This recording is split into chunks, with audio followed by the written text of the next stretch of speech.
Selamat pagi semuanya. Selamat hari Minggu buat kita semua. Mari kita duduk di kursi kita masing-masing.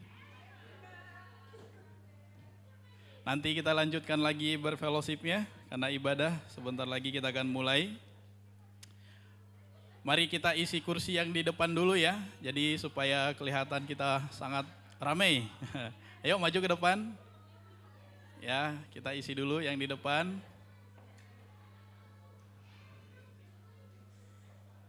Nah, mari kita tadi udah berfellowship ya. Kita udah say hi satu sama lain supaya makin di luar silakan masuk ya. Ya, ayo kita isi dulu kursi-kursi yang di depan ya. Oke. Saya ajak kita semuanya bangkit berdiri ya, kita bangkit berdiri, kita salam satu sama lain dengan mengatakan, ayo mengabarkan firman Tuhan.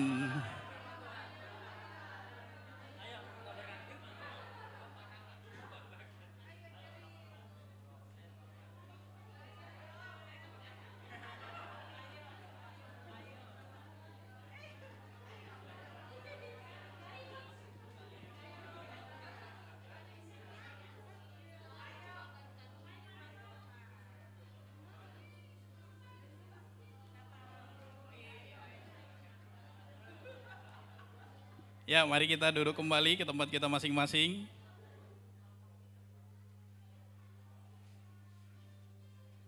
Ya, saya persilakan duduk kembali, brother sister.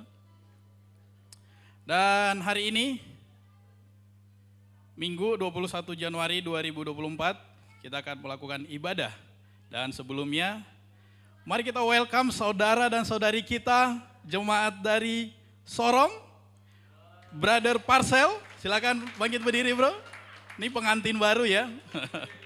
Dan juga saudari kita dari Jemaat Palembang, Sis Nio, betul ya? Selamat datang di Kota Balikpapan dan mereka juga akan berencana menetap di Kota Balikpapan tercinta ini. Ya, habis ini kita bisa set waktu, spend time dengan mereka, ngobrol dengan mereka, supaya mereka tidak salah jalan di Balikpapan. Dan sebentar lagi kita akan memulai ibadah kita dan saya akan membacakan satu buah Mazmur buat kita di Mazmur 99 ayat 1 sampai dengan 9. Tuhan Raja yang kudus. Tuhan itu Raja. Maka bangsa-bangsa gemetar. Ia duduk di atas kerup-kerup, maka bumi goyang. Tuhan itu maha besar di Sion, dan ia tinggi mengatasi segala bangsa. Biarlah mereka menyanyikan syukur bagi namamu yang besar dan dahsyat. Kuduslah ia, Raja yang kuat yang mencintai hukum. Engkaulah yang menegakkan kebenaran, hukum dan keadilan di antara keturunan Yakub. Engkaulah yang melakukannya. Tinggikanlah Tuhan Allah kita, dan sujudlah menyembah kepada tumpuan kakinya. Kuduslah ia. Musa dan Harun di antara imam-imamnya, dan Samuel di antara orang-orang yang menyerukan namanya. Mereka berseru kepada Tuhan dan ia menjawab mereka. Dalam tiang awan ia berbicara kepada mereka. Mereka telah berpegang pada peringatan-peringatannya dan ketetapan yang diberikannya kepada mereka. Tuhan Allah kami, Engkau telah menjawab mereka. Engkau Allah yang mengampuni mereka, tetapi yang membalas perbuatan-perbuatan mereka. Tinggikanlah Tuhan Allah kita, dan sujudlah menyembah di hadapan gunungnya yang kudus, sebab kuduslah Tuhan Allah kita. Mari kita persiapkan hati kita, sebentar lagi kita akan memulai ibadah kita, dan tundukkan kepala dan bersatu dalam doa. Bapa dalam surga, selamat pagi Tuhan, kami bersyukur Tuhan buat setiap kasih kebaikan Kau Tuhan, untuk setiap mujizat-mujizat yang terjadi dalam hidup kami Tuhan. Dan hari ini, persiapkan Bapa hati kami Tuhan, supaya kami siap Tuhan untuk menerima firman Kau, mengambil perjamuan kudus Tuhan, dan kami memuji muliakan Tuhan. Dan ketika kami pulang dari tempat ini Tuhan, kami menjadi pribadi-pribadi yang baru Tuhan, yang semakin hari kami semakin mirip dengan Kau. Sertai ibadah kami ini Bapa, mulai awal, pertengahan, akhirnya nanti Tuhan. Hanya di dalam satu nama Tuhan Yesus Kristus kami telah berdoa dan mengucap syukur. Amin.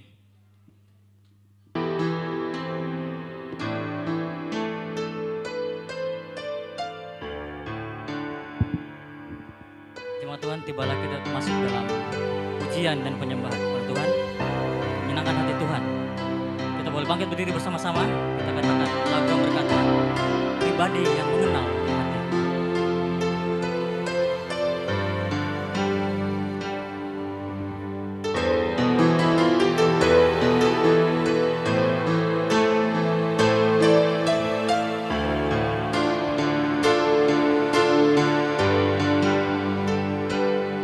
Mari jemaat kita katakan seperti rusa yang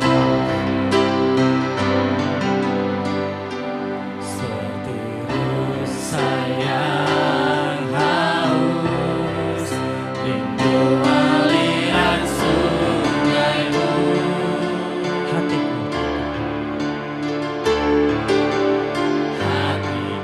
tak tahan menunggumu. Mari kita katakan bagai padang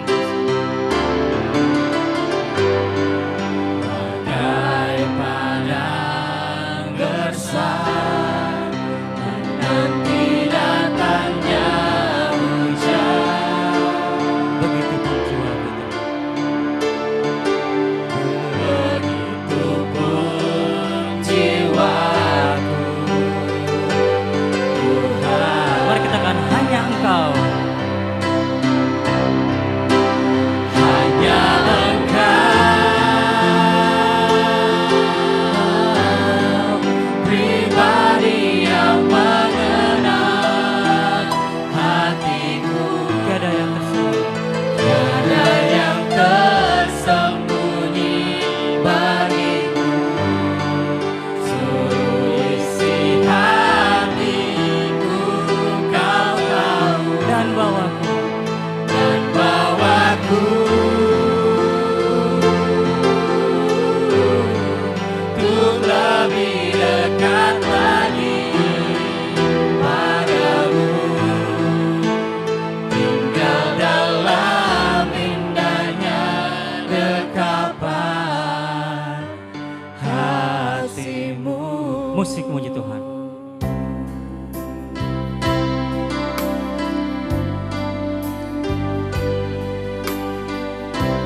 Jemaat Tuhan, manusia hanya mengenal apa yang depan mata, tapi Tuhan mengenal hati kita. Tuhan tahu apa yang menjadi keinginan kita, permohonan kita, pergumulan kita. Tuhan pasti sanggup akan membuatnya menjadi berhasil. Mari kita katakan seperti rusa yang haus.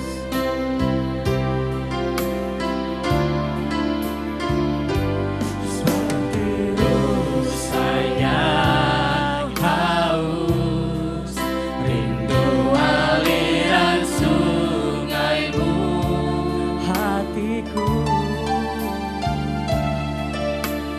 Hatiku tak tahan menunggumu, bagai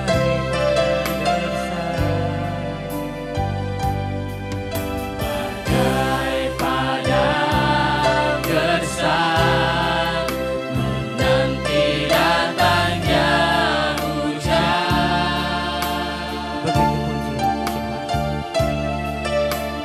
Begitupun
bangkit berdiri. Sebelum kita masuk ke dalam firman Tuhan, mari kita isi hati kita dengan sukacita. Kita katakan lagu bersama, kemenangan terjadi di sini.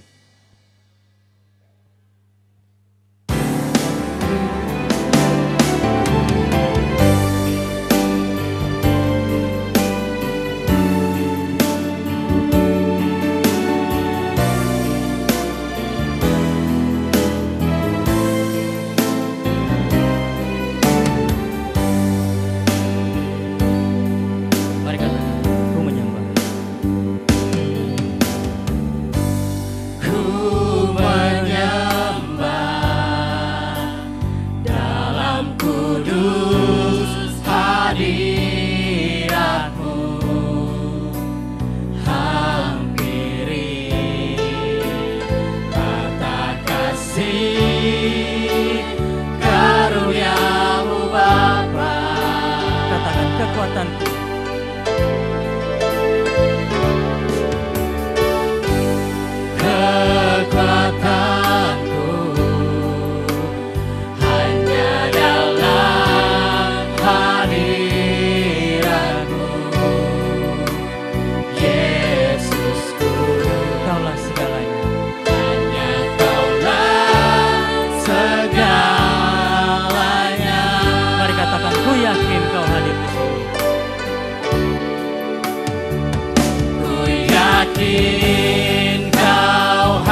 Selamat pagi semuanya. Terpuji nama Tuhan kalau hari ini kita boleh ketemu sama-sama. Kabar baiknya saya tidak berkhotbah. Woi. Saya mau bilang saat ini pulang cepat gitu ya.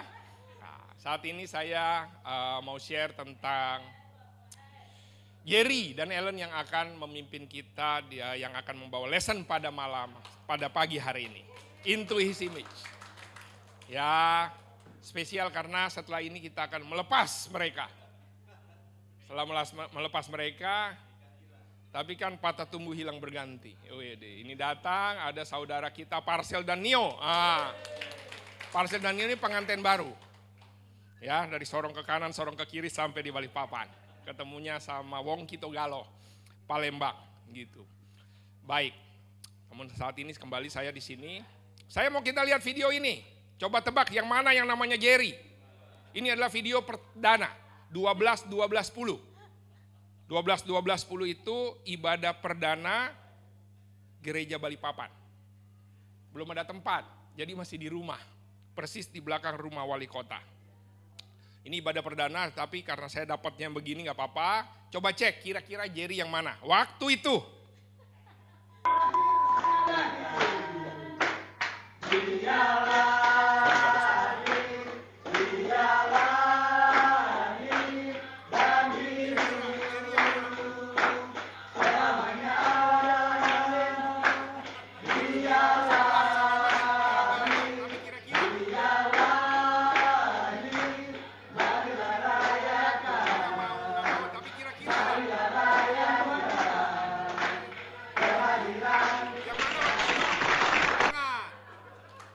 Tepuk tangan dulu. Nah, kira-kira Jerry yang mana?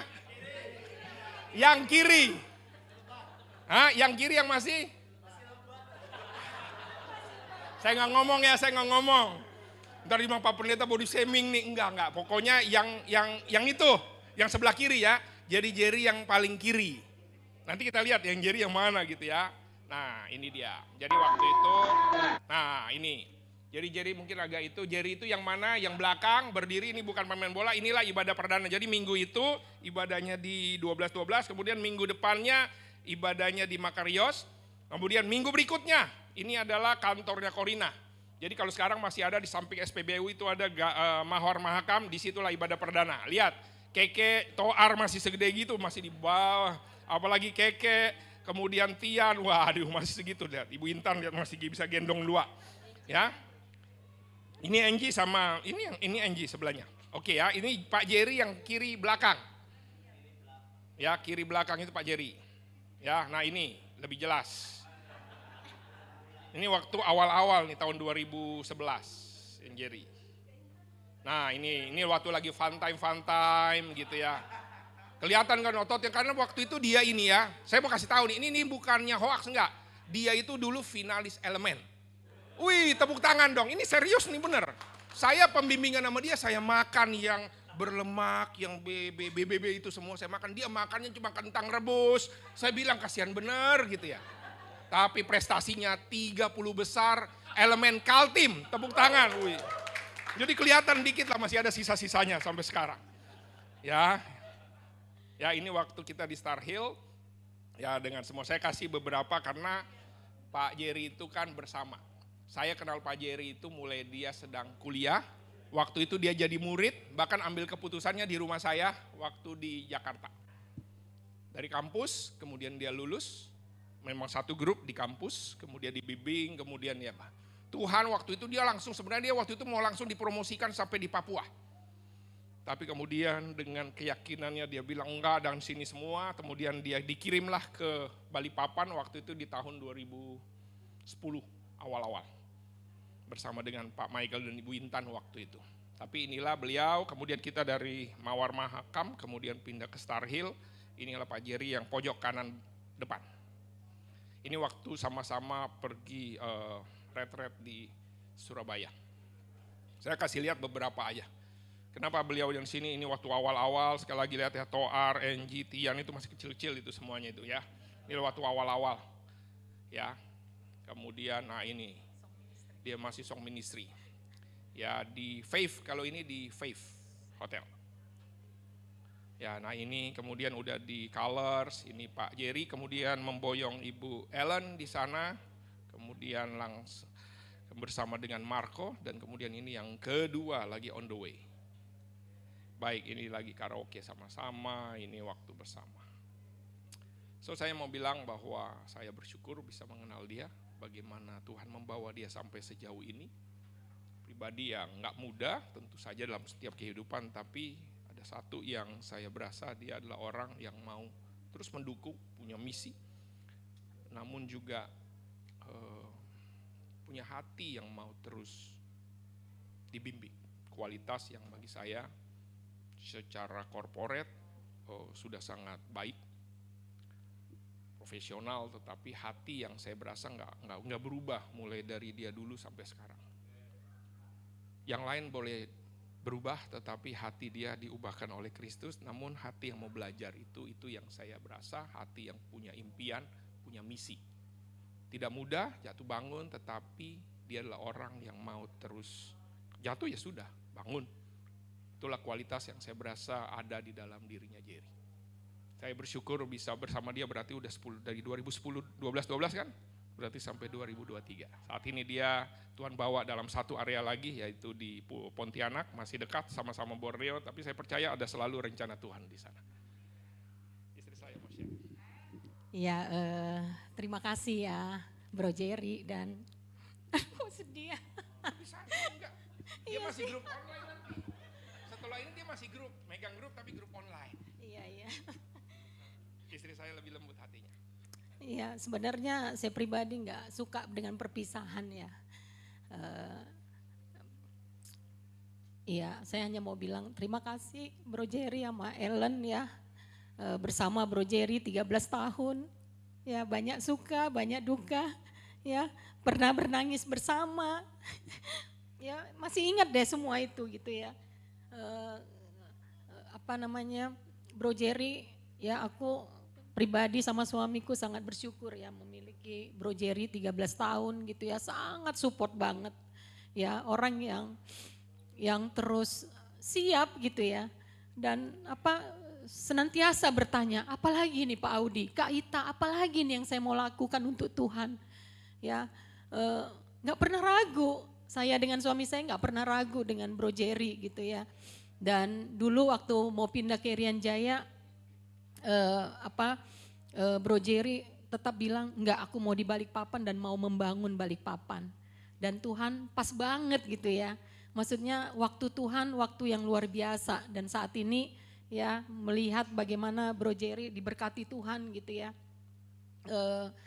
Dan janji-janji Tuhan itu nyata gitu dalam hidup Bro Jerry gitu. Dan juga bersama Ellen 3 tahun. Tadi saya pikir udah 6 tahun loh. Gitu ya, saking deketnya gitu ya, maksudnya kayak merasa kalian adalah sahabat kami gitu ya, yang bisa cerita apa aja gitu lah, nyaman gitu, yang nggak perlu nutupin gitu ya, nggak perlu jaim gitu, bersama kalian nyaman gitu ya, deket kalian itu nyaman banget untuk bercerita gitu, apa aja tentang ministry, tentang semua lah yang ada di Balikpapan ini. Ya sekali lagi ya. Ellen, thank you ya buat persahabatan selama 3 tahun, kamu sangat support banget ya, nggak heran ya, maksudnya pendeta Nita ya menahan kamu di Cirebon ya karena kamu punya kualitas luar biasa banget gitu loh ya, hati kamu sangat cinta Tuhan ya, sangat support gitu ya, dan bahkan lagi hamil aja selalu bilang, Kak apa yang mau ku kasih Kak, apa yang mau ku beri Kak, apa yang mau kulakukan Kak, ayo Kak aku bisa gitu ya.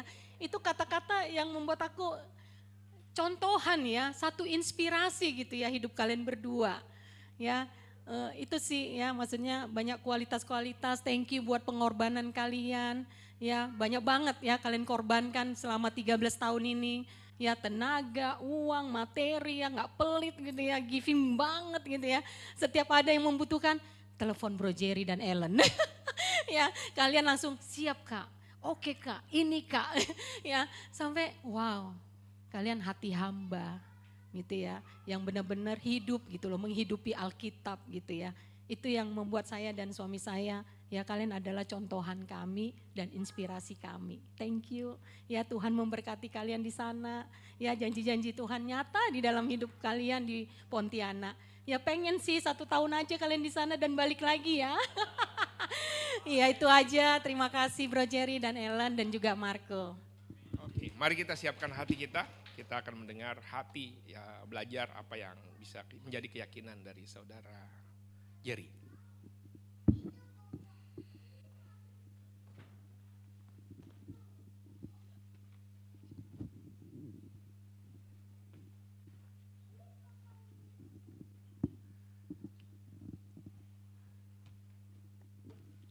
Shalom, selamat pagi, brothers sisters, Bapak Ibu, saudara-saudari.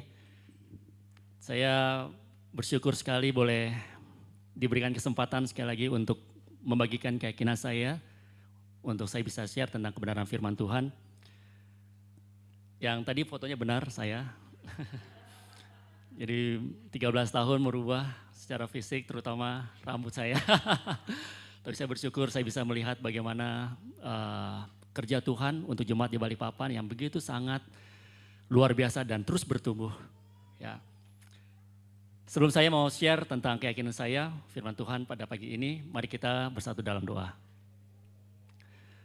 Bapa, terima kasih, kami mengucap syukur bahwa pada pagi ini kami boleh sekali lagi Tuhan belajar tentang kebenaran firman-Mu.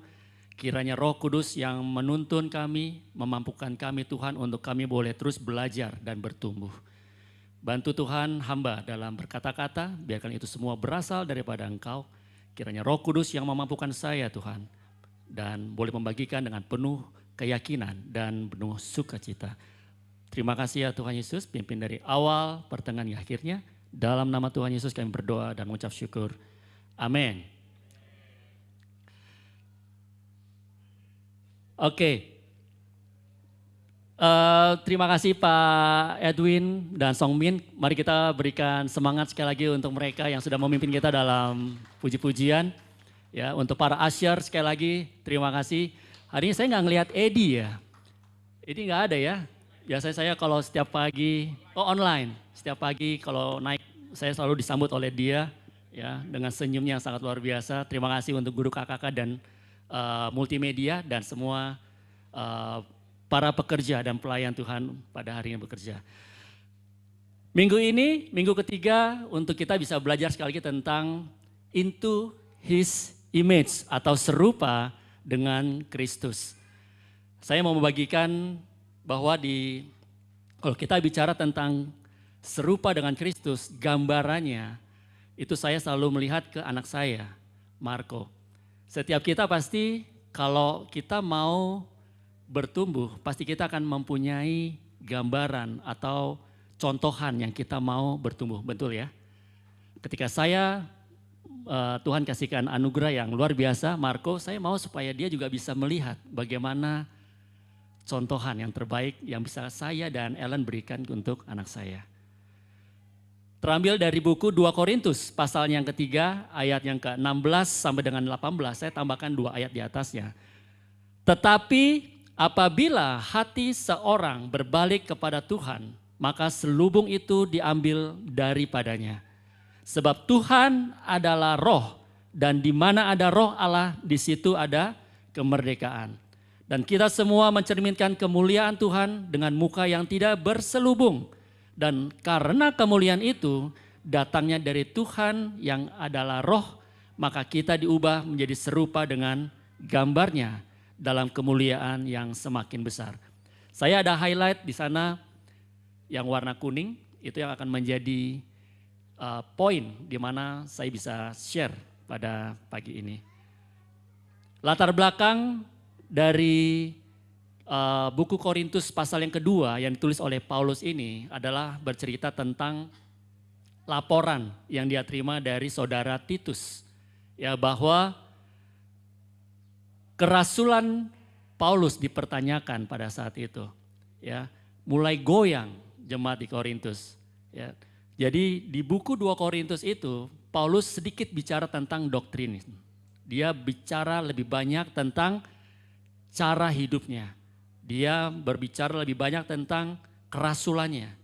bahwa apa yang dia berasa, bahwa apa yang sudah dia lakukan sampai dengan saat ini, sampai dengan ketika dia boleh membagikan itu kepada jemaat di Korintus, adalah dia mau bahwa ini saya sudah melakukan kewajiban saya sebagai rasul untuk saudara-saudari pada saat itu.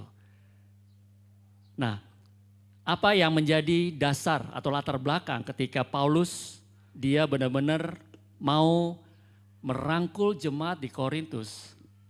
Ya, dia benar-benar mau belajar bagaimana untuk dia mau ceritakan tentang kemenangan-kemenangan yang terjadi. Dia mau bicara tentang pengharapannya dia kepada jemaat di Korintus. Dia mau bicara tentang ada akreditasi kehidupan kerasulan dia.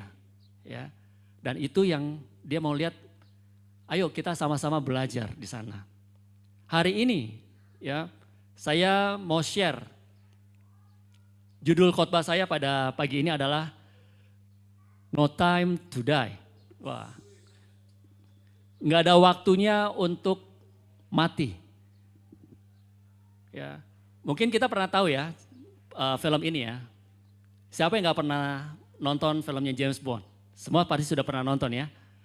Kalau kita tahu bahwa ini pemerannya Daniel, Daniel Craig, ya. Kalau kita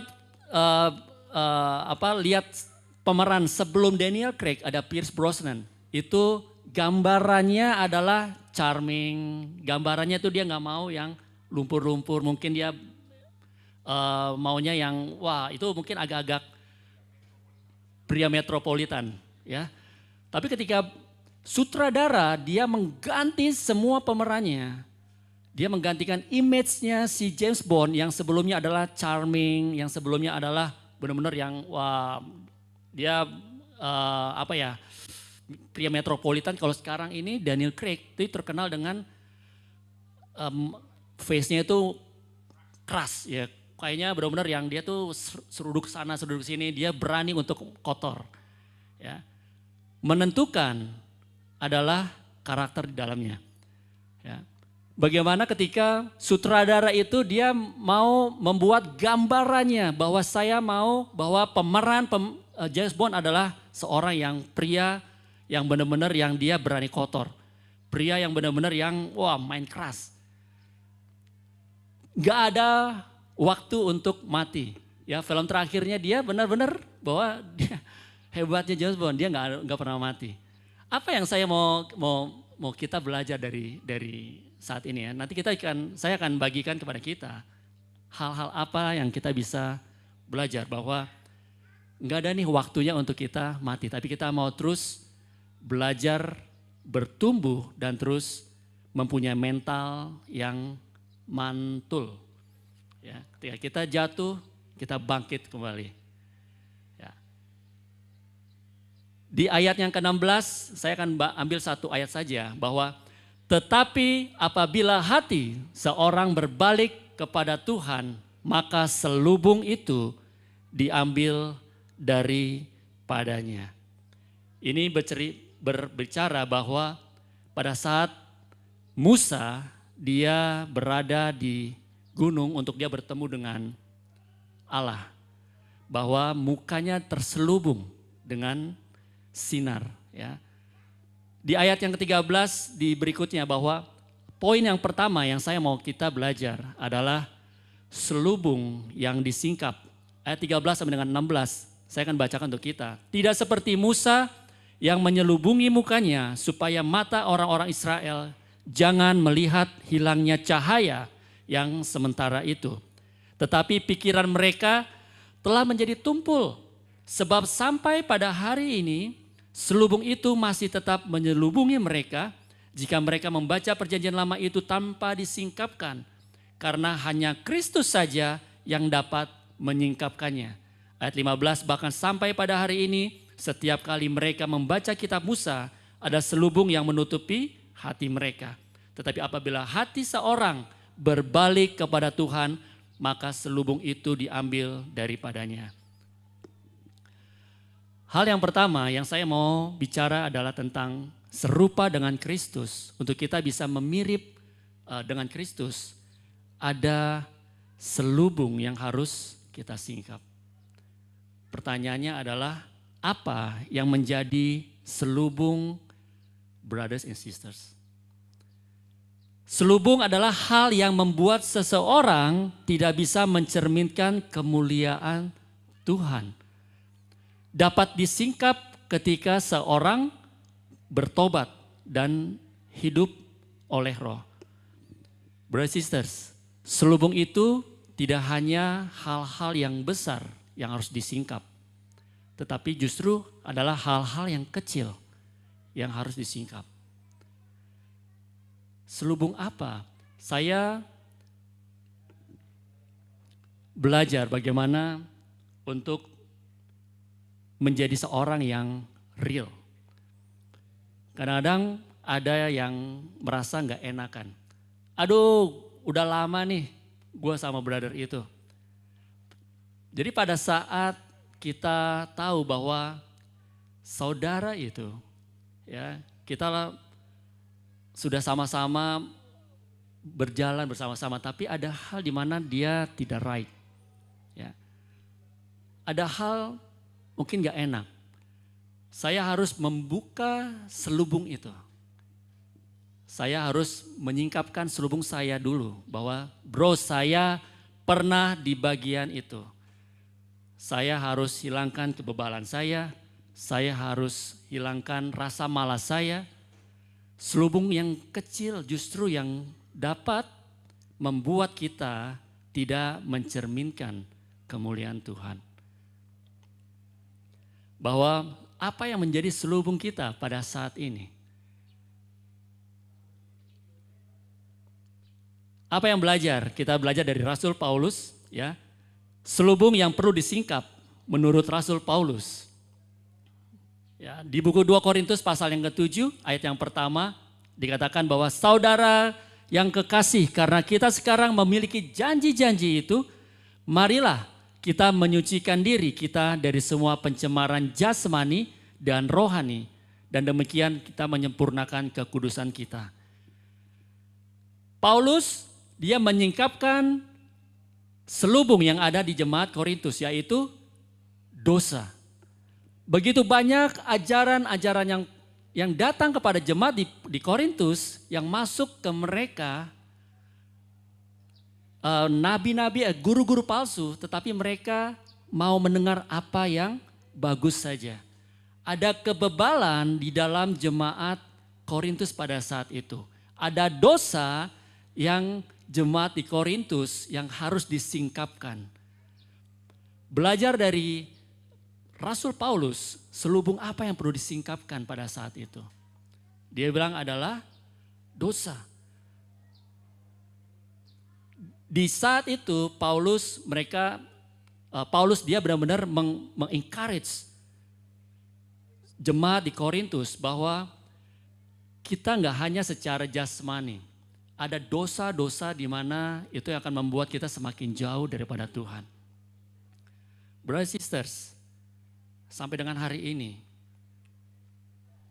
apakah masih ada dosa yang kita belum akui? Apakah masih ada dosa yang masih kita simpan? Apakah masih ada dosa yang kita berasa kita fine-fine aja? Karena kita sudah terbiasa. Gak apa-apa bro. Saya selalu bilang ke brothers, ya, bahwa bro, kalau itu membuat kamu jatuh, jangan bawa handphone ke dalam kamar mandi. Ya. Kadang-kadang kita kalau bicara tentang seks, mungkin tabu ya. Tapi justru saya bilang bahwa itu yang harus dibicarakan. Dosa-dosa percabulan, masturbasi. Hal-hal seperti inilah yang membuat kita bisa semakin jatuh. Saya selalu bilang kepada brothers, bro, kita sama, kita pernah melakukan, kita pernah melalui itu. Satu hal di mana adalah keseriusan kamu di dalam kamu menyingkapkan itu. Dosa itu yang sampai dengan saat ini masih kamu bawa. Karena ketika jemaat di Korintus, dia melakukan itu. Banyak sekali yang akhirnya terbawa kepada ajaran-ajaran palsu. Banyak sekali yang akhirnya terjerumus bahkan sampai dengan jauh meninggalkan Tuhan. Hal yang pertama yang perlu kita singkapkan menurut Rasul Paulus adalah dosa. Hari ini mari kita singkapkan selubung-selubung yang ada di dalam diri kita. Yang kedua, selubung yang perlu disingkap menurut Rasul Paulus dari 2 Korintus 5 pasal yang ke-15 adalah keegoisan. Dikatakan bahwa dan Kristus telah mati untuk semua orang supaya mereka yang hidup tidak lagi hidup untuk dirinya sendiri tetapi untuk Dia yang telah mati dan telah dibangkitkan untuk mereka. Kita sudah lunas dibayar oleh Tuhan Bapak Ibu bahwa kita hidup gak cuma memikirkan diri sendiri. Ibarat adalah sama seperti Marco. Dia masih harus terus disuapin. Dia harus terus dicebokin, dibantu. Benar ya? Harus terus diarahin. Dia gak tahu. Dia mau taunya adalah main saja. Ya. Dalam hal ini dia hanya memikirkan diri dia sendiri. Maunya adalah diterima. Maunya adalah dikasih terus, tapi nggak mau memberi. Maunya adalah didatangin terus. Hari ini, ya, jemaat di Korintus begitu banyak hal yang mereka mau apa yang mereka dengar saja mereka lakukan. Hal-hal yang membuat mereka benar-benar nyaman. Hari ini keegoisan, ini yang mungkin masih ada dalam diri kita. Mari kita singkapkan selubung keegoisan untuk kita jauh itu. Ya. Ketika kita datang, ada usher yang sudah menengarahkan, ada nggak kita say thank you bro, thank you sis. Ya. Ketika kita dilayani, kita pun juga mengapresiasi. Ketika kita mau belajar, untuk kita mau berkontribusi, melayani, marilah kita bersama-sama kita melayani. Amin. Yang ketiga, masih sama di ayat yang ke-8, 2 Korintus 8 pasal ke-7 sampai dengan 8, keegoisan yang perlu disingkap menurut Rasul Paulus. Dikatakan bahwa maka sekarang sama seperti kamu kaya dalam segala sesuatu, dalam iman, dalam perkataan, dalam pengetahuan, dalam kesungguhan untuk membantu, dan dalam kasihmu terhadap kami. Demikian juga hendaklah kamu kaya dalam pelayanan kasih ini. Aku mengatakan hal ini bukan sebagai perintah, melainkan dengan menunjukkan untuk orang-orang lain untuk membantu. Aku mau menguji keikhlasan kasih kamu. Brothers sisters, mari kita terus punya hati yang mau melayani. Ya, ketika song ministry, brothers kita kekurangan orang. Wah, kita selalu bilang, ayo siapa yang bisa, ayo kita sama-sama kita melayani. Ya, usher, ya, lalu KKK, ya, multimedia, ya, kita belajar melayani. Bro, berarti kalau semua melayani nggak ada jemaatnya dong. Ya, tapi bagaimana ketika kita tahu kita mau melayani dalam PDG kita, di dalam ministry kita, di dalam PDA, kita turut berkontribusi di sana, berinisiatif. Jadi kita tidak hanya menunggu, hanya mau menerima saja. Belajar untuk kita mau terus bertumbuh menjadi dewasa secara rohani. Amin. Selubung apa yang lagi yang perlu disingkapkan menurut Rasul Paulus? Adalah yang keempat, adalah hati yang tidak terbuka. Di 2 Korintus 6 ayat 11 sampai 13 dikatakan, hai orang Korintus, kami telah berbicara terus terang kepada kamu, hati kami terbuka lebar-lebar bagi kamu. Dan bagi kamu ada tempat yang luas dalam hati kami. Tetapi bagi kami hanya tersedia tempat yang sempit di dalam hati kamu. Maka sekarang supaya timbal balik, aku berkata seperti kepada anak-anakku, bukalah hati kamu selebar-lebarnya. Mungkin kita nyaman dengan orang yang sudah dekat dengan kita. Biasanya sudah ada pergantian ministry ya. Ada pergantian ministry yang baru, butuh waktu untuk kita bisa lebih dekat satu dengan yang lain lagi. Tapi ketika kita mau terus menjadi seorang murid yang hati, yang rendah hati, bahwa kita mau dibimbing oleh siapapun dengan latar belakang yang berbeda, dengan background yang berbeda, dengan pendidikan yang berbeda, tetapi kita mau merendahkan hati kita dibimbing. Lalu bagaimana?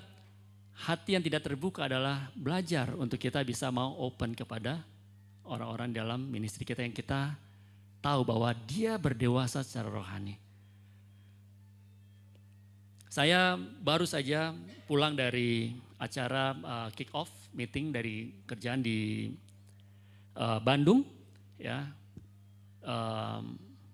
saya bicara dengan salah satu manajer dari Surabaya. Ya, bahwa dia bilang, bro, dia panggil saya bro, saya juga panggil dia bro juga. Ya, bro, ada salah satu tim, dia di level manager juga, yang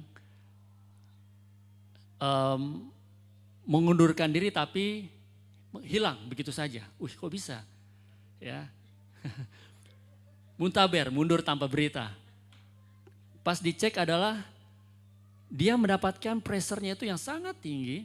Memang dalam pekerjaan kita lebih baik pusing karena kerjaan daripada pusing nggak dapat kerja ya. Jadi dia terima telepon, dia kerjaan semuanya dia terima semua. Tapi ketika dia tahu bahwa itu sudah overwhelmed, ketika itu sudah benar-benar sudah dia nggak tahu lagi harus bagaimana. Dia nggak terbuka dengan atasan. Dia juga nggak ngomong, nggak delegasikan kepada timnya. Akhirnya apa? Dia serap sendiri. Dan akhirnya apa? Dia meledak.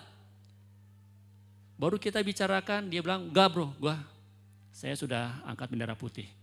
Padahal segala sesuatunya bisa dibicarakan. Karena apa? Hati yang tidak terbuka menjadi apa? Dia bekerja sendiri. Jadi one man show. Padahal kita bekerja tim ya, kita super tim. Sama halnya seperti dalam ministry, brothers sisters. Bahwa kita tidak bisa bekerja sendirian.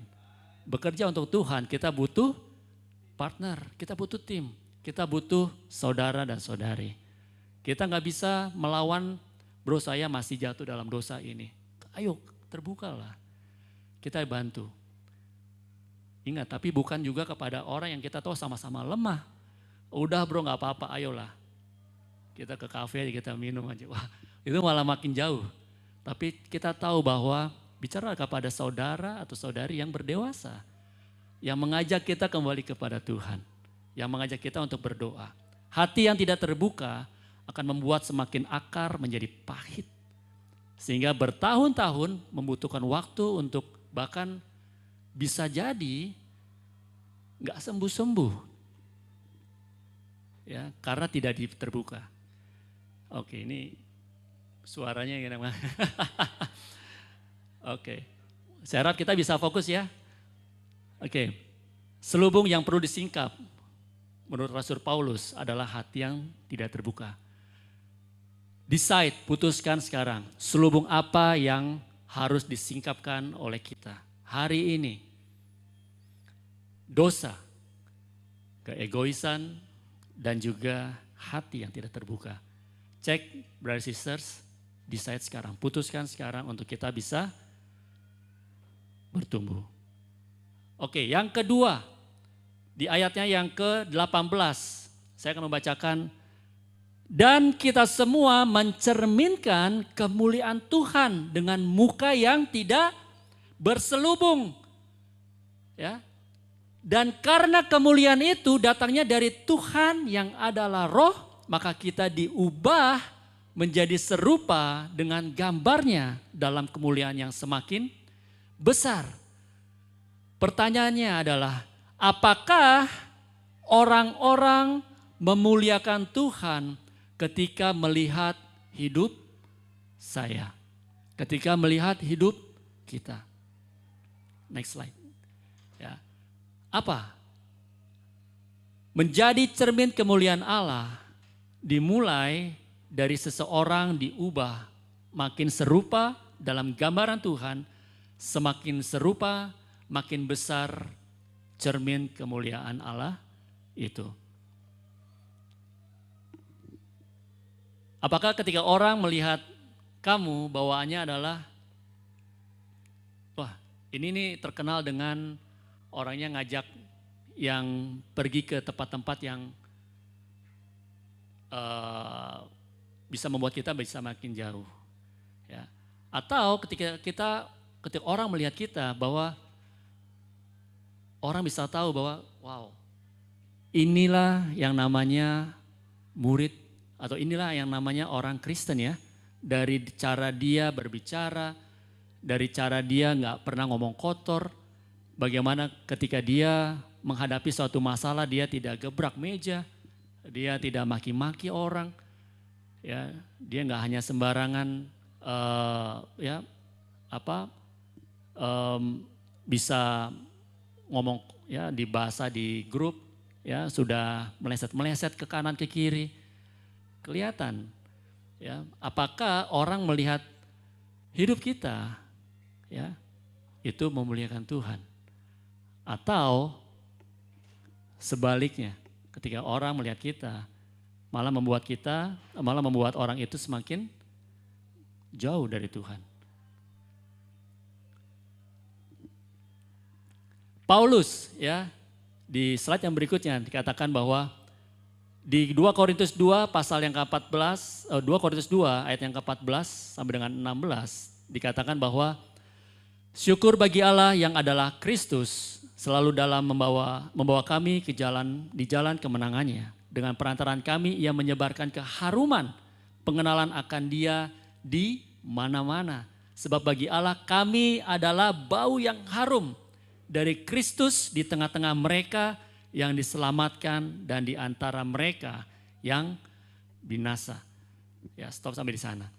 Ya, dikatakan bahwa kami adalah bau yang harum. Paulus and friends. Dikatakan bahwa orang memuliakan Tuhan ketika melihat mereka. Ketika orang melihat kita, apakah kita membawa berkat buat banyak orang? Kita menjadi orang-orang yang hanya mungkin kita tahu bahwa gak menginspirasi. Ya, dikatakan bahwa bagi mereka yang diselamatkan di antara mereka yang binasa. Mau siapapun, dalam background apapun, dalam situasi apapun. Ya, kita terus menjadi berkat. Bukan masalah karena background, masalah jabatan, bukan karena masalah apapun. Tetapi ketika kita tahu bahwa kita pun juga bisa masuk ke siapapun. Kita pun bisa mengajak mereka. Saya bersyukur, saya bisa mengenal setiap saudara-saudari di sini. Di mana saya belajar banyak hal. Ya. Dengan saya tahu bahwa satu persatu saya mulai spend time. Ya. Ngobrol dengan Pak Michael, dengan Bro Ruli, Bro Edwin. Bagaimana saya bisa melihat bagaimana karakter mereka yang saya juga terus belajar. Apakah saya pun juga mau terus belajar untuk bertumbuh di dalam kebenaran firman Tuhan. Hidup Paulus yang menunjukkan keharuman Kristus, ini yang mencerminkan kemuliaan Tuhan. Tidak ada waktu untuk kita bisa main-main dengan dosa. Untuk kita mau terus mencerminkan kemuliaan Allah. Yang kedua, di pasal yang ke-6 ayat yang 1 sampai dengan 12, saya ambil hanya satu ayat saja. Sebagai teman-teman sekerja, kami menasihatkan kamu supaya kamu jangan membuat menjadi sia-sia kasih karunia Allah yang telah kamu terima. Ambil kesempatan untuk menghidupi karunia yang diberikan.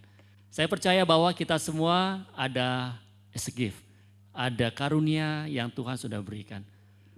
Ada karunia untuk melayani, karunia untuk bernyanyi, ada karunia bermain musik, ada karunia untuk kita punya feeling musiknya bagus ya. Ada karunia untuk kita bisa perbaiki segala sesuatunya. Ya. Jangan kita sia-siakan untuk kita bisa melayani di sana. Karunia apa lagi yang paling ya mungkin bisa dibilang adalah kita ketika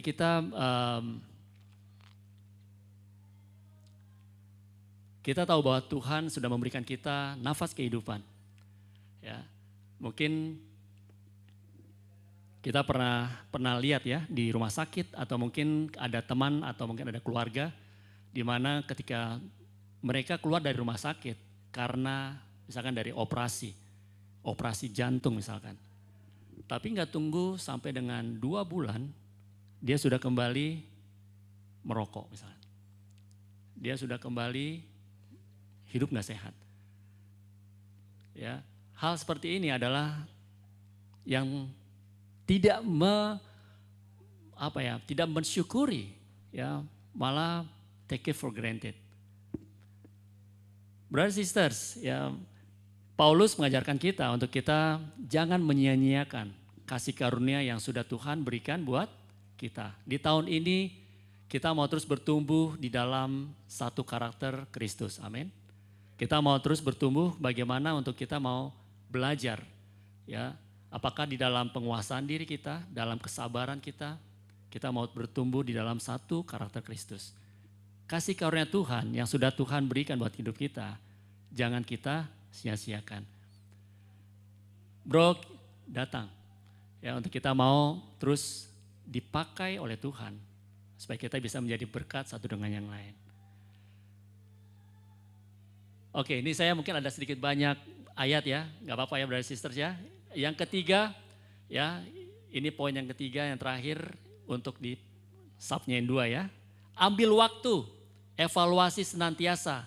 Saya ambil di 2 Korintus 13 ayat 5. Ujilah dirimu sendiri, apakah kamu tetap tegak di dalam iman. Selidikilah dirimu, apakah kamu tidak yakin akan dirimu bahwa Kristus Yesus ada di dalam diri kamu. Sebab jika tidak demikian, kamu tidak tahan uji. Ya. Brothers sisters, kita sudah melewati tahun 2023, kita belajar untuk kita mau evaluasi. Kita tahu bahwa kalau di dalam pekerjaan pasti kita selalu namanya evaluasi juga ya. Bahwa ini what went well, what went wrong. Gitu ya, apa yang sudah berjalan dengan baik, apa yang sudah berjalan dengan tidak baik, itu yang kita mau evaluasi. Nah, dalam diri kita pun juga sama. Saya pribadi belajar bagaimana saya mengevaluasi diri saya sebagai seorang ayah, sebagai seorang papa buat anak saya. Ya, saya tahu bahwa Marco dia meniru, dia melihat apa yang saya lakukan. Dia tahu kalau ketika saya pegang handphone, ya dia maunya deketin dan dia mau ngelihat saya ngelakuin apa. Saya bilang, papi mau satu dulu ya, pagi-pagi. Ya saya pernah cerita ya, saya bilang saya harus bangun lebih awal 1 jam sebelum Marco bangun. Untuk saya punya hubungan dengan Tuhan. Karena kalau saya bangun bersama dengan Marco, udah pasti saya nggak bisa ngapa-ngapain. Dia selalu maunya nempel. Ya, saya selalu bilang sama Ellen, saya harus bangun 1 jam sebelumnya. Ketika kalau sudah telat, sudah. Nah, Marco akan melihat apa yang saya kerjakan. Dia tidak meniru apa yang saya ngomong, dia nggak mendengar. Tapi apa yang saya lakukan, itu yang dia lihat. Kalau saya peluk maminya, dia happy banget. Dia selalu mau merangkul di tengah-tengahnya kami. Ya. Lalu dia tirukan ketika ada tetangga bawa anak gitu kan. Yang dia lakukan apa? Dia peluk itu. Karena apa? Dia melihat saya sama maminya, saya meluk mami. Jadi Marco melihat apa yang saya kerjakan.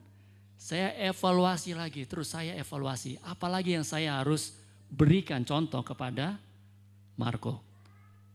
Kalau Marco melihat saya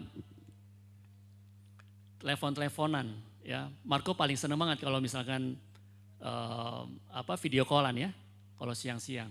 Saya berusaha untuk supaya dia tidak terpapar screen time lebih banyak, tapi dia selalu nagih, papi ngomong sama maminya, papi iPhone gitu ya. Nah itu pun juga sama, saya selalu melihat bahwa saya harus punya komunikasi dengan mamanya, saya harus punya komunikasi juga dengan Marco. Hal ini yang saya mau terus bertumbuh, evaluasi apalagi hidup saya sebagai seorang papa. Ya. Sebagai seorang ministry bagaimana? Sebagai seorang di dalam ministry. Saya berasa bahwa di tahun 2023 saya banyak kenyamanan. Ya, hal yang saya harus bertumbuh.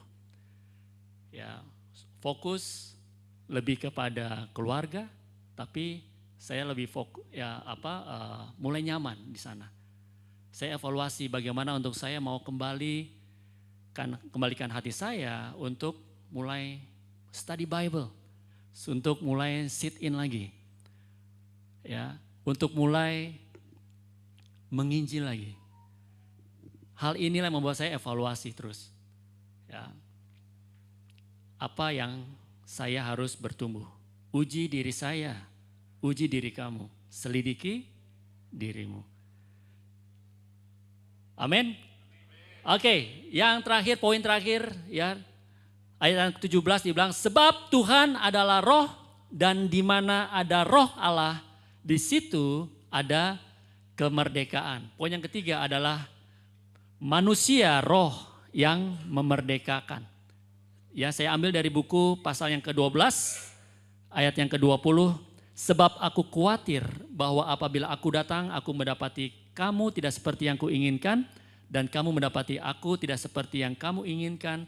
Aku khawatir akan adanya perselisihan, iri hati, amarah, kepentingan diri sendiri, fitnah, bisik-bisikan, keangkuhan, dan kerusuhan. Poin saya yang pertama adalah manusia lama yang bisa menghalangi kita menghidupi manusia roh. Ya, brothers sisters, kita tahu bahwa mungkin ada hati kita yang Paulus di sini dikatakan bahwa akan adanya perselisihan atau iri hati. Ya, ada kepentingan diri sendiri. Ya, mungkin ada manusia lama kita yang kita belum berubah. Ada yang manusia lama kita yang belum kita matikan. Kemarin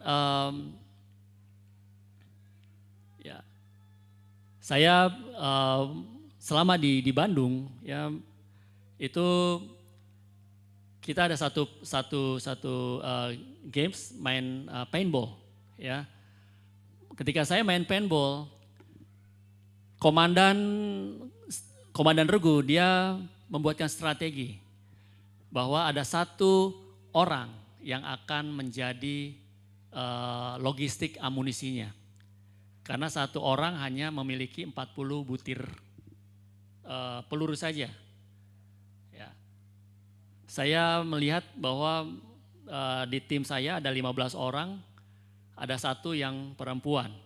Ya, yang satu perempuan ini bukan untuk dikorbanin, bukan, tapi dia yang menjadi logistik pelurunya.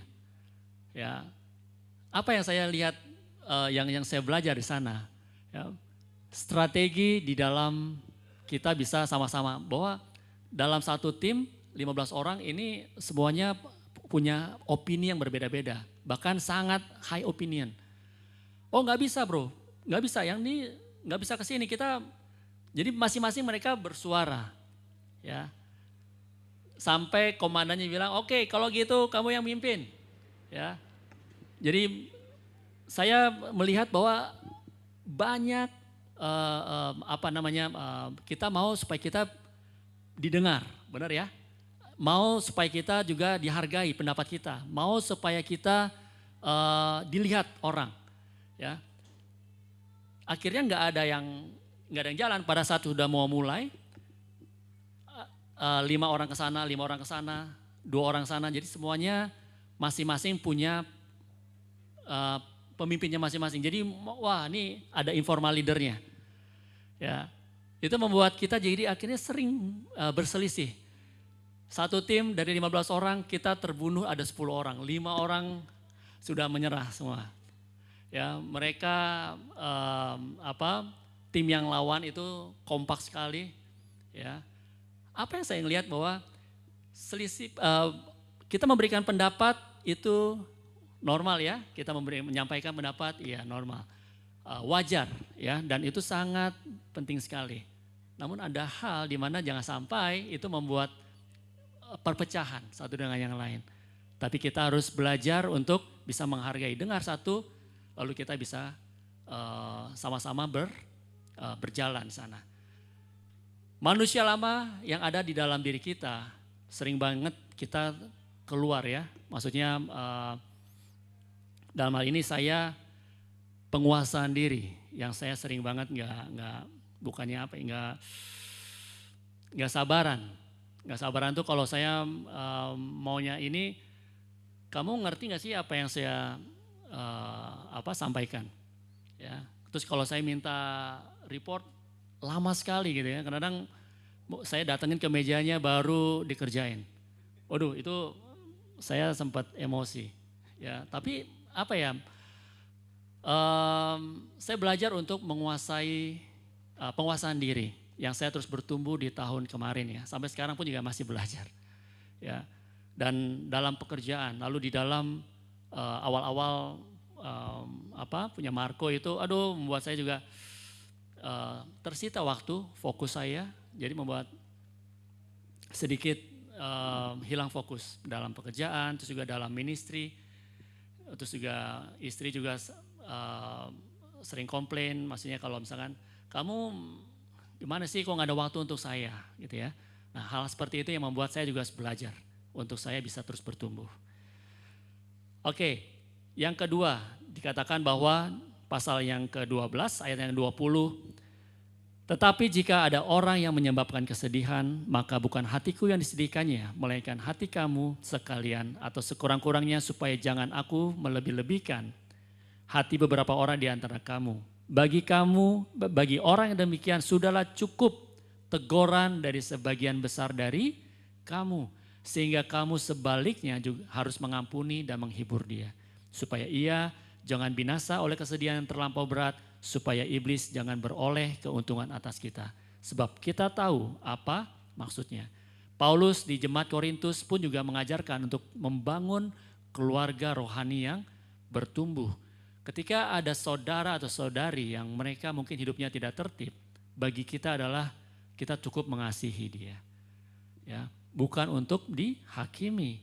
Kita terus untuk kita tahu bahwa mereka pun juga sadar bahwa ada hal yang mereka mau terus bertumbuh. Mungkin belum waktunya, mungkin sampai dengan kepentok dulu baru mereka akan sadar. Di jemaat Korintus pun juga sama bahwa mereka sehingga kamu sebaliknya harus mengampuni dan menghibur dia. Supaya ia jangan binasa oleh kesedihan yang terlampau berat. Dalam setiap mau itu singles atau married, mari kita bangun pertumbuhan rohani kita ya untuk kita bisa semakin dekat dengan Tuhan. Bagi saudara-saudari yang sudah menikah pun juga sama. Bangun hubungan kita dengan Tuhan dalam devosional kita pagi hari bersama dengan istri dan anak ya, supaya mereka pun juga bisa melihat bahwa orang tuanya pun juga punya devosional yang dalam dengan Tuhan. Ya, bangun keluarga rohani yang bertumbuh. Oke, ini slide yang terakhir. Ya, adalah manusia roh yang memerdekakan.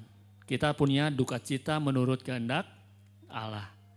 Ya, sebab duka cita menurut kehendak Allah menghasilkan pertobatan yang bawa keselamatan dan yang tidak akan disesalkan.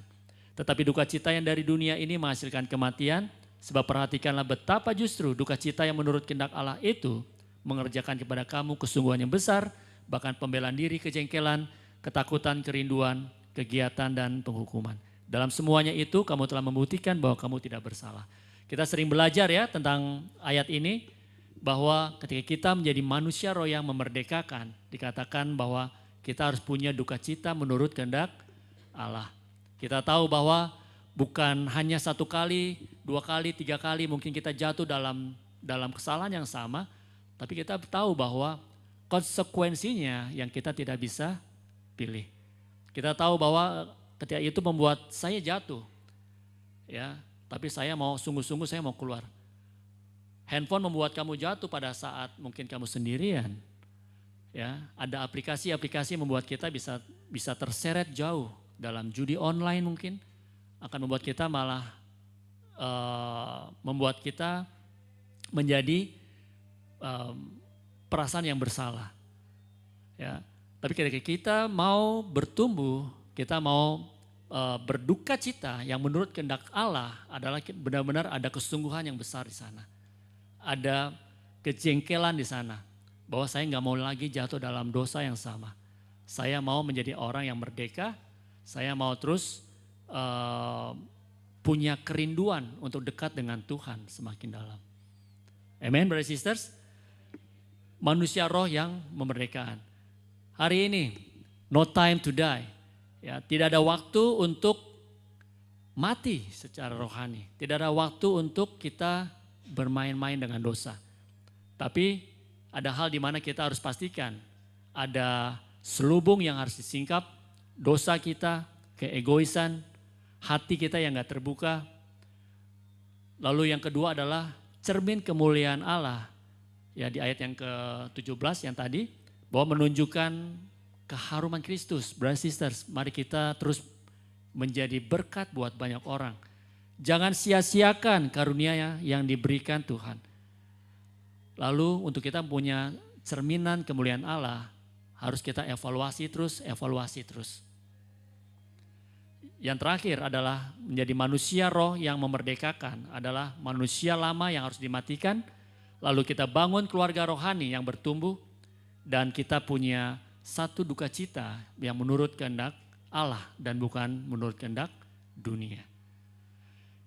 Saya harap ini bisa membantu untuk kita semua, untuk kita bisa bersama-sama bertumbuh di tahun ini, untuk kita boleh terus menjadi serupa dengan Kristus. Izinkan saya untuk saya bisa menceritakan sedikit tentang journey saya, ya, dari tahun 2010. Saya tadi semalam buat dengan perincian dengan detail-detailnya, cuma banyak sekali. Akhirnya saya hapus semua, jadi hanya tahun-tahunnya saja. Ya, saya bersyukur sekali lagi, brothers sisters, saya berada di Jemaat di Balikpapan adalah bukan suatu kebetulan. Saya percaya bahwa ini adalah rencana Tuhan. Bahwa saya tidak termasuk dalam mission team yang diikut dalam Pak Audi dan Kak Ita. Waktu itu saya datang duluan bulan Mei karena bekerja. Jadi membuka jalan, sebenarnya lebih tepatnya saya dicemplungin Tuhan di dalam Balikpapan. Ya, jemaat tahun 2010 baru datang bulan November, saya bulan Mei sudah datang. Baru ketemu dengan Bro Michael dan Intan di sana.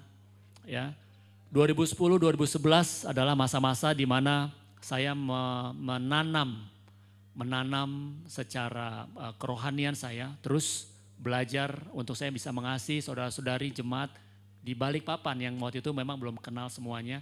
Jadi 2010-2011 bisa bertemu dengan Pak Pendeta Ricky, ya, dan Bu Corina. Ya, lalu ada beberapa yang saudara-saudari mungkin sudah banyak yang datang dan pergi. 2012-2015 saya pernah mengalami kegagalan dalam rumah tangga. Masa-masa di mana saya menjadi down di sana. Masa-masa di mana saya hampir kehilangan iman saya untuk saya keluar dari jemaat, untuk saya meninggalkan Tuhan. Masa-masa di mana saya mengatakan kepada Pak Audi, bro saya stop ministry. Saya mohon izin 3 bulan ini saya stop ministry, saya mau fokus. Ya, saat-saat di mana iblis menggoncangkan iman saya. Lalu saya tahu bahwa ada saudara-saudari yang membantu saya di sana, yang menguatkan saya di sana, yang memberikan saya begitu banyak masukan, nasihat. Dan saya melihat bahwa inilah keluarga saya. Saya tidak mau lari, saya tidak mau keluar dari meninggalkan Tuhan, tapi saya mau terus bersetia. 2016, 2017 saat saya bertemu juga dengan Ellen pertama kali di Bali, waktu konferensi Single Leaders meeting di Bali di sana. Ya, 2016, 2017, ya 1 tahun tidak ada komunikasi dengan Ellen waktu itu. Lalu di tahun 2018 saya dipertemukan kembali. Waktu itu ikut ada BBC di Bekasi. Dan saya itu waktu itu penduduknya dia letter U. Saya di ujung sana, Ellen di ujung sana. Jadi saya melihat langsung pandangan, ini Ellen bukan ya? Waktu di Bali kita pernah ketemu ya. Gitu ya.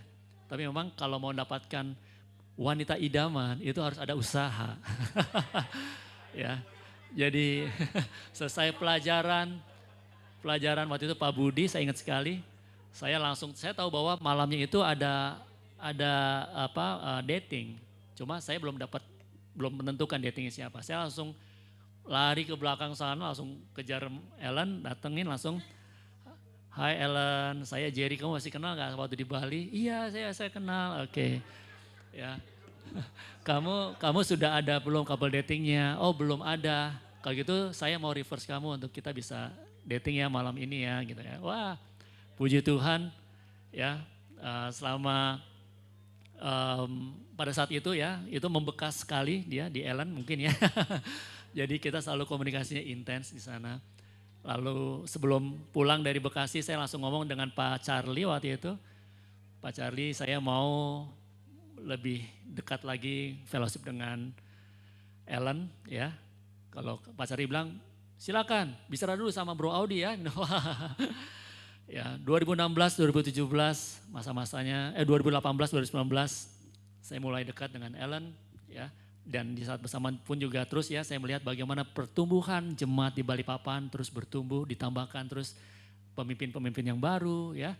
Terus bertumbuh banyak hal yang saya juga boleh melihat bahwa di Balikpapan pun juga saya diperlengkapi begitu banyak. Ya. 2019 saya nyatakan cinta saya kepada Ellen dan untungnya diterima di sana. Ya, saya selalu bilang ke Pak Audi, saya doa saya waktu itu tahun 2019 adalah untuk saya mendapatkan training akomodasi ke Jakarta. Itu saja setiap bulannya. Dan benar Tuhan menjawab, jadi selama 6 bulan setiap bulannya pasti saya ke Jakarta untuk saya training. Karena saya mendapatkan akomodasi gratis dari perusahaan, lalu nginep di Jakarta, lalu nanti ke Cirebon dengan naik kereta aja. Nggak ada modal gitu ya, modalnya cuma naik kereta doang gitu ya. Dan Tuhan bukakan jalannya ya, sampai saya steady dengan dia. Waktu cepat 3 bulan saja saya tunangan dengan Ellen. Ya, tahun 2020 14 hari sebelum masanya Covid lockdown, saya menikah dengan Ellen tanggal 7 Maret 2020 di Cirebon ya. Jadi setelah itu kita honeymoon di Bali dan itu semua sepi gitu ya. Senang banget gitu ngelihatnya masa-masanya Covid. Jadinya masa-masanya lockdown, hotel bintang 5 tapi harganya bintang 3. Jadi menikmati setiap momen yang ada 2020 sampai dengan 2022 sampai Tuhan memberikan anugerah Marco 2022 lahir ya. Dan saat ini Tuhan memberikan anugerah kembali, Ellen lagi hamil 6 bulan. Satu lahir di Balikpapan, satu lahirnya di Pontianak. Jadinya asli putra daerah ya gitu ya. Ya, kalau di sini Ratna yang lahir di Pontianak ya. Benar ya Ratna ya. Jadi nanti akan ada dedek ya, dan puji Tuhan sepasang. Kayaknya udah kasih bocoran ya salah ya. Oke, sorry. Waduh.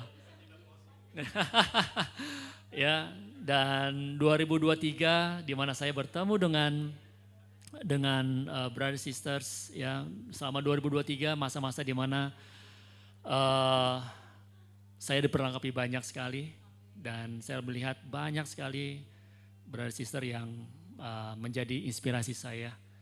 Ya, terutama saudara-saudari dalam yang ministry merit ya.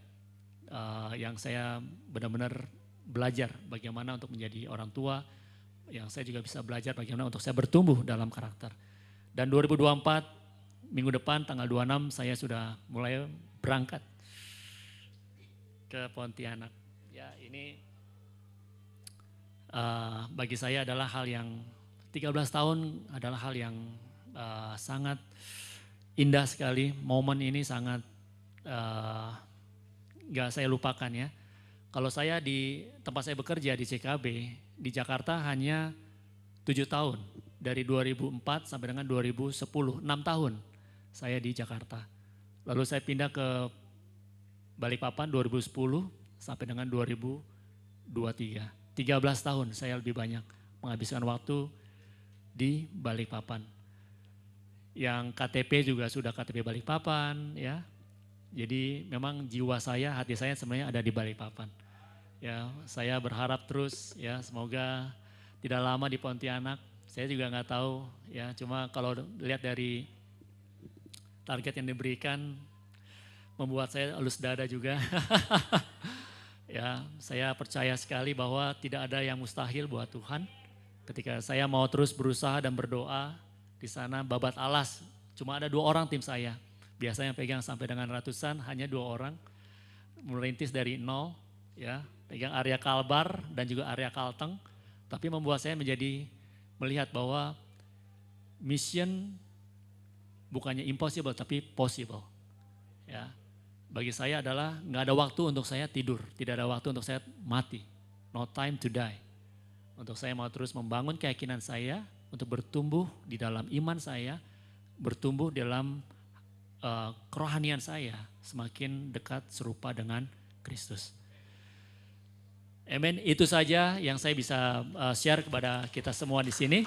Saya memanggil istri saya untuk kita bisa membagikan keyakinan melalui komuni. Sebelumnya mari kita tutup, kita berdoa dulu ya. Ayo sayang, sini. Mari kita bersatu dalam doa. Bapak terima kasih untuk firman yang boleh dibagikan ini ya Tuhan. Kiranya dapat membantu setiap brothers and sisters dan juga saya secara pribadi terus bertumbuh untuk semakin serupa dengan Engkau. Kami boleh terus Tuhan mengerti tentang apa yang menjadi selubung kami Tuhan untuk perlu kami singkapkan. Kami boleh terus Tuhan menjadi berkat melalui cermin kemuliaan Engkau Tuhan. Dan kami boleh terus menjadi manusia yang merdeka. Ya Tuhan kiranya Roh Kudus memampukan kami untuk kami boleh terus bertumbuh. Dalam namamu kami berdoa ucap syukur. Amin. Saat ini kita akan memasuki dalam perjamuan kudus, komuni. Dan istri saya, ya Ellen akan share tentang perasaan dia, keyakinan dia juga selama 3 tahun kurang lebih ya di Balikpapan. Apa yang membuat dia juga terus bertumbuh dan melihat bahwa salib membantu dia untuk dia bisa bertumbuh. Thank you Hani. Selamat pagi Bapak dan Ibu, saudara-saudari, baik yang ada di onsite maupun ada di online. Terima kasih ya buat kesempatannya untuk saya dapat sharing komuni pada pagi hari ini. Perkenalkan, nama saya Ellen Triwayuni Antoni. Suami saya bernama Jerry Octavianus Tetelepta. Kami bersyukur dikaruniai seorang anak laki-laki yang tampan bernama Marco William Tetelepta. Usianya akhir bulan ini genap 2 tahun. Dan karena kasih karunia Tuhan, kami juga dikaruniai anak yang kedua yang sudah dibocorkan suami. Dan saat ini usia kandungan saya 6 bulan. Ya. Saya sangat mengucap syukur ya, 3 tahun berada di kota Balikpapan. Kelihatan sebentar tapi saya ngerasa bener ya, iya lama juga ya, berasanya kayak udah deket banget. Ya, bisa mengenal semua brother dan sister di kota Balikpapan ini yang begitu hangat dan sangat ramah. Saya yang dulunya tinggal di kota Cirebon selama saya masih single, lalu menikah, ikut dengan suami di kota Balikpapan dalam keadaan pandemi yang tadi suami juga sudah ceritakan. Ya, selama pandemi ya saya hanya bertemu dengan suami saya untuk ngobrol karena posisi rumah juga di pojok, jauh dari mana-mana, mau ketemu juga dalam keadaan pandemi, jadi susah untuk bertemu. Awalnya buat saya merasa kaget dengan kondisi dan situasi pandemi, dengan tempat-tempat yang sudah tutup, rumah yang samping kanan kiri masih banyak yang kosong, hutan-hutan, belum lagi mengenal brother dan sister ya, karena masih belum bisa bertemu. Tapi dalam kondisi ini saya juga bisa belajar untuk menikmati dan menyukai setiap harinya, menikmati honeymoon bersama suami berdua dalam situasi pandemi saat itu. Itu hari pertama datang ke kota Balikpapan. Lalu saya mulai masuk ke dalam ministry singles dan masuk ke dalam grup Joyce yang dipimpin oleh sister saya yang awesome, Lita. Saya sangat bersyukur mulai mengenal satu persatu sister-sister saya di dalam grup Joyce. Walaupun gak mudah ya saat itu, karena masih lebih banyak online untuk bertemu, tapi saya sangat belajar dari mereka. Bagaimana hati mereka yang begitu care satu sama lain, melihat bahwa pandemi itu bukan suatu alasan atau batasan untuk bisa dekat, untuk bisa mengenal dan peduli terhadap satu sama lainnya. Saya juga sangat bersyukur karena memiliki pembimbing yang sangat perhatian, sangat mengasihi kami, sangat memberikan teladan untuk kami, yaitu Pak Audi dan Ibu Ita. Saya sangat bersyukur dari mereka lah saya banyak belajar dalam pernikahan. Saya yang orang yang gak enakan, tapi belajar untuk bisa mengutarakan isi hati dengan cara yang benar, yaitu dengan mengajak suami untuk berdoa.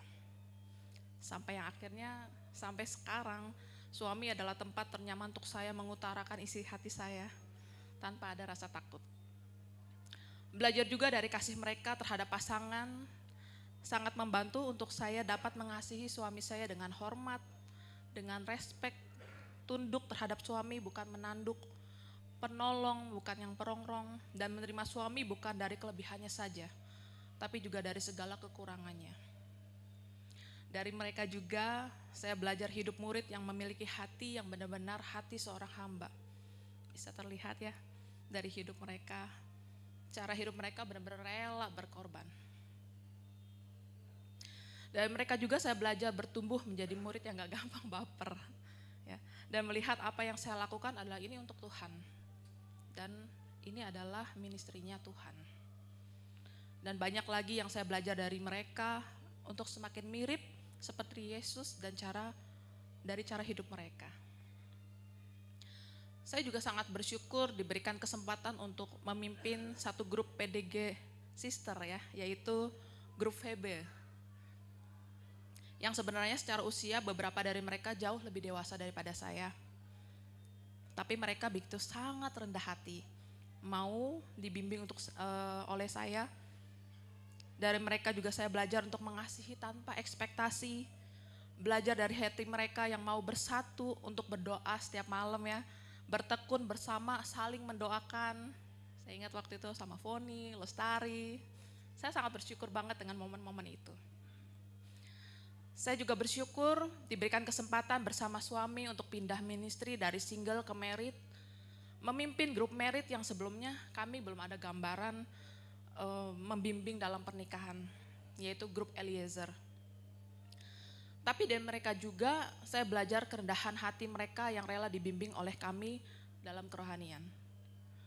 Kami juga saat itu baru mempunyai anak pertama, yang kami sendiri juga gak ada gambaran bagaimana mengurus anak. Tapi saya bersyukur mereka membantu saya ya, mau sharing apa yang pernah mereka alami dalam parenting. Saya banyak belajar dari kehidupan mereka.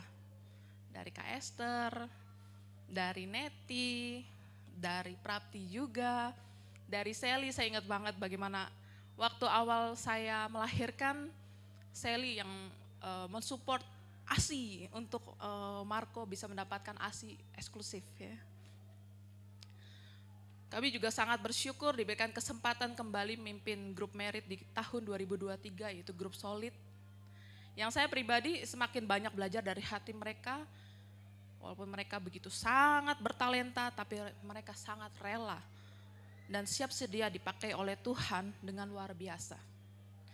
Mereka sangat giving dan sangat rendah hati. Saya bersyukur bisa belajar dari Kak Esther, dari Tika, dari Kiki, dari Rotua. Saya sangat bersyukur memiliki juga brother dan sister semua di sini dan bisa saling menguatkan, menajamkan, saling menjagai keselamatan dan membantu saya juga untuk semakin mirip dengan Yesus. Terima kasih banyak untuk 3 tahun saya berada di kota Balikpapan ini. Saya bersyukur akan rancangan Tuhan mengizinkan saya bisa berada di kota Balikpapan, mengenal brother dan sister semua dan belajar dari setiap hidup kalian. Terlepas dari semua anugerah yang saya terima ini, salib mengajarkan saya tentang mengasihi, memberi tanpa ekspektasi, rendah hati, melayani dengan hati yang sukacita, dan hidup untuk terus semakin mirip dengan Yesus hidup. Seperti firman Tuhan mengatakan dalam 2 Korintus 3 ayat 18, dan kita semua mencerminkan kemuliaan Tuhan dengan muka yang tidak berselubung, dan karena kemuliaan itu datangnya dari Tuhan yang adalah roh, maka kita diubah menjadi serupa dengan gambarannya dalam kemuliaan yang semakin besar. Mari Bapak, Ibu, Saudara-saudari semua, saya mau mengajak untuk kita sama-sama bertumbuh di tahun ini untuk kita semakin serupa dengan gambarannya, semakin mirip dengan karakter Kristus. Amin. Thank you.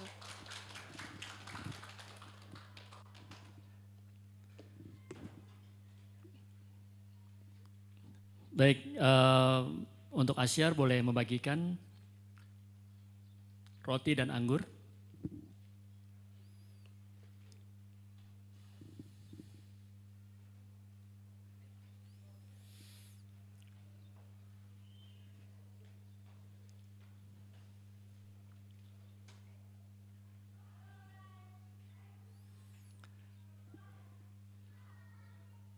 Pagi ini kita akan mengambil roti dan anggur untuk kita bisa sama-sama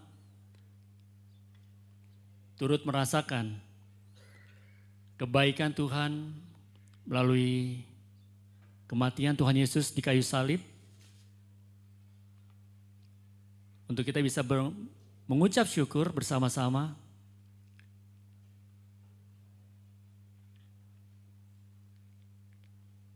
Saya persilakan untuk kita bisa ambil waktu untuk bersaat teduh sejenak. Untuk kita bisa berdoa secara pribadi.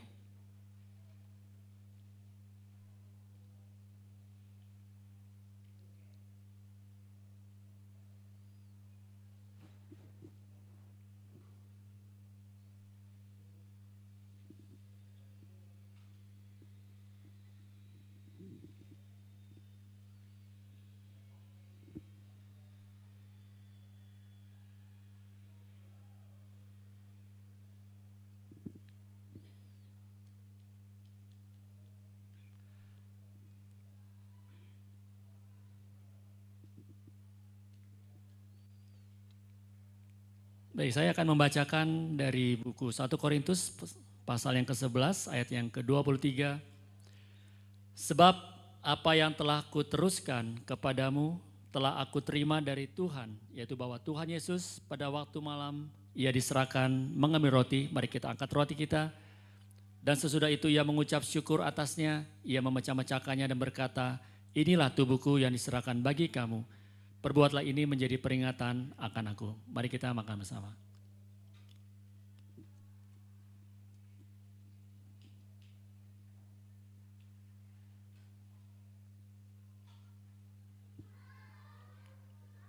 Demikian juga ia mengambil cawan, mari kita angkat cawan kita.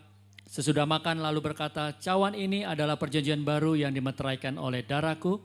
Perbuatlah ini setiap kali kamu meminumnya menjadi peringatan akan aku. Mari kita minum sama-sama.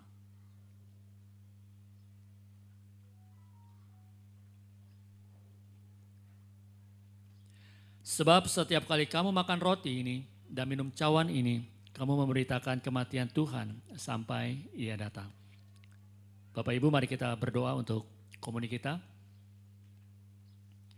Bapak, terima kasih, kami mengucap syukur kami boleh kembali Tuhan mengingat akan pengorbanan Engkau buat kehidupan kami, kebaikan Engkau Tuhan hingga pada saat ini. Kami mengucap syukur Tuhan bahwa kami boleh terus diajarkan untuk memiliki kasih, untuk kami boleh terus Tuhan mengingat akan setiap pengorbanan Engkau buat kehidupan kami. Bapa, kiranya melalui perjamuan ini Tuhan dapat membantu kami untuk kami boleh terus mengingat akan salib Engkau dan terus bertumbuh serupa dengan Engkau Tuhan. Terima kasih ya Bapa, kami berdoa dan mengucap syukur. Haleluya. Amin.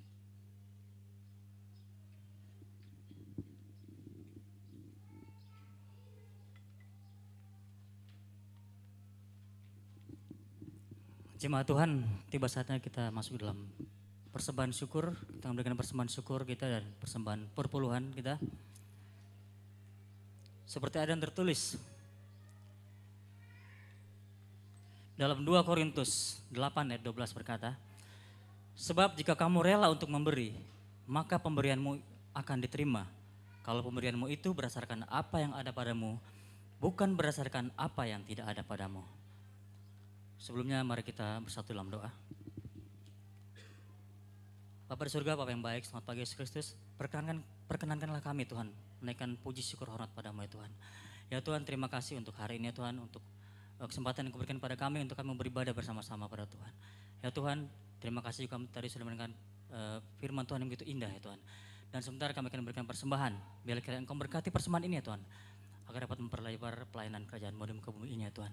Dan biarlah persembahan ini adalah bukti bahwa kami adalah umat-Mu yang sudah diberkati. Terima kasih Tuhan, adalah doa kami yang kami alaskan dalam nama Yesus Kristus. Amin. Sambil persembahan dijalankan oleh tim Asal, kita menyanyikan lagu yang berkata Allah itu baik.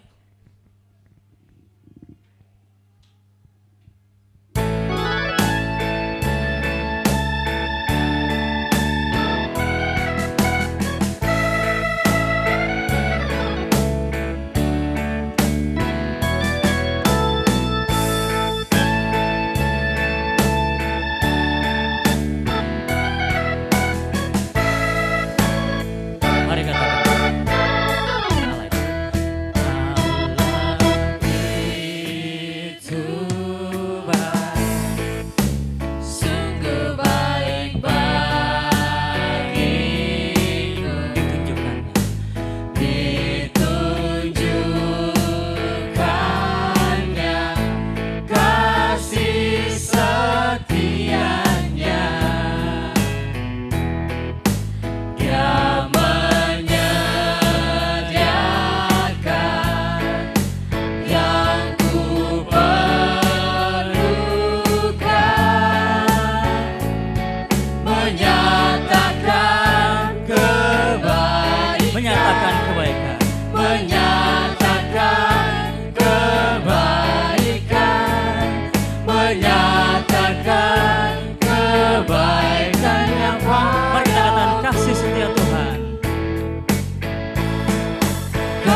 No time to die. Siapa yang terberkati dengan firman hari ini? Mari kita berterima kasih buat Bapak Pendeta Jerry Tetelepta sudah membagikan kita firman hari ini, dan juga saudari kita, saudari Ellen yang sudah sharing arti salib buat hidup dia. Saya pribadi belajar banyak hal hari ini ya. Saya boleh sharing ya poin-poinnya tadi ya. Ada 3 poin ya. Yang pertama dibilang selubung yang disingkap ya. Selubung itu yang perlu disingkapkan apa aja ya? Tadi ada 3 poin juga ya. Adalah dosa di sana, ada keegoisan di sana, ada hati yang tidak terbuka di sana. Dalam hal ini saya pribadi sangat tertusuk, saya bilang. Kenapa? Gak gampang, apalagi kita para pria, para suami, gak gampang untuk kita bisa cerita terhadap orang lain. Karena buat kita, waduh itu bagiannya saudari saja yang suka cerita-cerita. Tapi kita ditantang untuk apa? Gak bisa. Kita harus cerita apapun itu. Ini bicara tentang apa? Dosa. Kita perlu cerita terhadap pembimbing kita supaya apa? Supaya kita sehat. Bukan supaya kita digosipkan, supaya kita bertobat. Ya, dan juga yang kedua dibilang keegoisan kita dan juga hati yang tidak terbuka. Betul ya, kalau kita nggak terbuka, ya jangan sampai Tuhan yang akan bukakan. Itu lebih mengerikan. Ya, dan saya pribadi saya bilang ini sangat betul. Ya, saya pribadi harus sambil serius dalam hal ini. Dan poin yang kedua dibilang mencerminkan kemuliaan Tuhan. Ya, di sana juga ada subpoinnya, ada 3 poin ya. Hidup Paulus dan rekan yang menunjukkan keharuman Kristus. Dan yang kedua, ambil kesempatan untuk menghidupi karunia yang diberikan Kristus. Ambil waktu untuk senantiasa mengevaluasi. Ya, dan juga poin yang terakhir dia bilang manusia roh yang memerdekakan. Subpoinnya ya, yang pertama manusia lama yang bisa menghalangi kita menghidupi manusia baru, artinya menanggalkan manusia lama kita. Dan juga yang kedua dibilang kita perlu membangun keluarga rohani yang bertumbuh, ya kita bertumbuh terus. Dan yang ketiga, duka cita menurut kehendak Allah, artinya apa? Kita perlu melakukan pertobatan senantiasa. Ya, pertobatan yang apa? Pertobatan yang sesuai yang Tuhan mau. Sekali lagi mari kita berterima kasih buat Bro Jerry dan juga Sis Ellen. Saya pribadi saya bilang ketika mereka mau pindah, waduh ini buat saya pribadi agak berat sebenarnya bro. Karena pasangan ini salah satu yang sangat membantu saya dan juga Siska beradaptasi di Balikpapan. Karena sebelum mereka Bro Jerry sama Ellen menikah, saya sudah kenal Ellen sebenarnya. Saya sudah sering mission trip dari Jakarta ke Cirebon itu mungkin 5 kali gitu loh. Jadi sudah sering melayani bersama, jadi ketika kami pindah sini ada Ellen, saya dan Siska sudah kenal, oi lebih gampang buat kita. Kita mau cari makanan aja telepon mereka bro. Makanya sampai hari ini bubur ayam Mang Ujang di tempat mereka kita membership ya setiap hari Sabtu. Ya dan tapi itulah ya, mungkin di sana mereka ada rencana Tuhan yang lebih luar biasa buat mereka. Ya semoga sukses Bro Jerry dan juga Ellen di Pontianak nanti ya. Nanti tanya-tanya saya bro. Oke, dan saya akan membacakan pengumuman sepekan ke depan ya. Tolong ditampilkan. Yang pertama ada ibadah ucapan syukur. Itu di rumah Ibu Susi ya. Jam 13 WITA ya, habis ini jadi kita akan sama-sama ya memporak-porandakan rumah Ibu Susi. Ya. Itu alamatnya ya ada di situ tertera ya, di Jalan Pada Karya kilometer 8.5 Blok F, Perumahan Orchid Residence nomor B11. Ya, habis ini kan sama-sama diundang ya makan bersama open house di rumah Ibu Susi. Dan juga pengumuman yang kedua adalah ada PDG Merit ya di grup masing-masing hari Rebo ini, dan juga singles ya juga akan ada PDG terakhir ya. Grup yang lama, grup yang 2023 ya, karena bulan depan kita akan di grup yang baru ya. Biasanya PDG terakhir itu makan-makan, gak usah dikasih pelajaran di sana, stres nanti mereka. Makan-makan saja di situ. Ya, dan juga pengumuman yang ketiga akan minggu depan tanggal 28 Januari 2024 akan ada ibadah umum, ibadah KKK dan juga ibadah teens ya, seperti biasa jam 10 WITA. Sampai dengan selesai ya, bertempat di GKDI Balikpapan, Gedung Bosland, Sudirman Office Park C3, Jalan Jenderal Sudirman Komplek Kantor Pajak, Resto Seafood Balikpapan, Stal Kuda Balikpapan. Mari kita datang lebih awal, setengah jam lebih awal untuk kita bisa fellowship satu sama lain. Bukan setengah jam setelah kick off. Jadi setengah jam lebih awal ya. Jadi kita bisa fellowship satu sama lain. Dan pengumuman berikutnya adalah minggu depan tanggal 28 Januari siang setelah ibadah dari sini kita akan ada namanya kunjungan ke GKDI Samarinda ya. Itu sebagai adik GKDI Balikpapan ya, jadi harus rutin dikunjungi kan. Ya, jadi bagi saudara-saudari yang mau ikut nanti bisa diatur keberangkatannya masing-masing bisa atau nanti bisa secara grup pun tidak ada masalah. Jadi di sini tidak ada dipersiapkan transportasi. Jadi mandiri kita datang ke sana. Ya, jadi kalau ada yang akan berangkat nanti tolong dikonfirmasikan ya. Itu aja pengumumannya. Doa penutup saya persilakan Bapak Pendeta Udi. Terima kasih.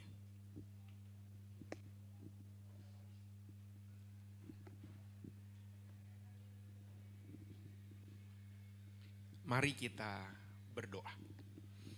Segala puji, hormat dan syukur kami naikkan kepadamu Tuhan untuk setiap kasih anugerah Tuhan. Kami bersyukur bagaimana Tuhan memilih kami dan bagaimana kasih Tuhanlah yang terus menyertai kami. Kami boleh senantiasa dibukakan selubung kami, dibentuk serupa dengan Kristus. Terima kasih Tuhan, bantu kami Tuhan untuk senantiasa melihat apa selubung yang terus menutupi kami. Bantu kami Tuhan untuk bisa melihat kami boleh menjadi bau yang harum. Kami boleh mencerminkan kemuliaan Tuhan melalui kehidupan kami. Ketika orang melihat kami, mereka boleh memuji Tuhan atas begitu luar biasanya Tuhan. Bantu kami Tuhan, senantiasa membiarkan roh Tuhan yang memelihara kami. Sehingga setiap kehidupan lama kami boleh diubahkan ketika kami boleh hidup seturut dengan kehendak Tuhan. Terima kasih Tuhan, terima kasih.